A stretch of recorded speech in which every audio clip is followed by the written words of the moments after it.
Lots of focus here in Parliament today on drought and this afternoon on climate as well. In fact, Parliament is right now debating a motion from the Greens and Labor to declare a climate emergency. Government won't be supporting that. We'll show you the latest on that in just a few minutes. That debate is underway right now. Earlier today, though, the Prime Minister had to launch an impassioned defence of what the government's doing to help farmers and communities through the crippling drought. He faced a fiery interview with Alan Jones on Radio 2GB, and then in the Coalition Party Room meeting as well, a number of backbenchers keen to discuss what the government's doing and how to better communicate what the government's doing to help farmers as well. Across Party Alliance is now arguing, as I say, in Parliament that, well, a lot of these issues around drought and so on are being fuelled by a climate emergency. We'll show you more on that in a moment. Let's get the latest from our political reporter, ELIZA Edwards.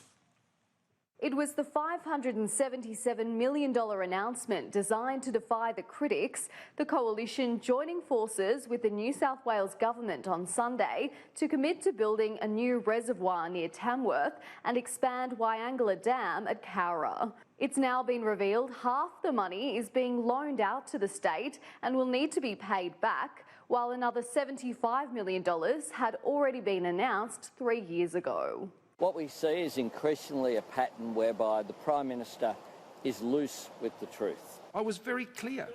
Our 50-50 funding... Members on my left. Our contribution is comprised half of grant, half of concessional finance. Coming under fire from his opponents and high-profile broadcaster Alan Jones, the Prime Minister forced to defend his government's drought policy during a fiery interview. $1 million into each side. PM, how does that feed a cow? PM, how does that feed a cow? I'd like to answer you. How does it feed a cow, PM? Also on the defence, in a private phone call with a struggling farmer in northwestern New South Wales, whose emotional interview on 2GB went viral. Give us some bloody hope, Scott. My town is dying, the country's dying, and you're not giving us hope. I spoke to him yesterday, and what I did yesterday is I took him through all the things that I just talked to you about. The Greens and Crossbench say it's impossible to ignore the links between the drought and climate change as they launched a failed sky-high bid to draw attention to the issue over Parliament. It's undeniable that the drought that's gripping much of Australia is made worse by climate change. The Greens had lofty ambitions to fly this balloon over Parliament as part of a push for Australia to declare a climate emergency. But following government intervention, the Aviation Authority deflated the idea, announcing a temporary ban on flying over the area.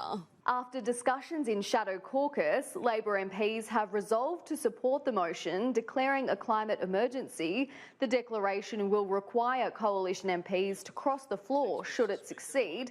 Andrew Wilkie arguing it's a test for Mr Morrison's MPs as to whether they back the science on global warming. If there's a single member in the House of Representatives who votes against this motion and they're in a drought-ravaged seat or a bushfire-affected seat, they should lose their seat. It remains to be seen if Parliament will declare a climate emergency or if this latest push amounts to little more than hot air. ELIZA Edwards, Sky News, Canberra.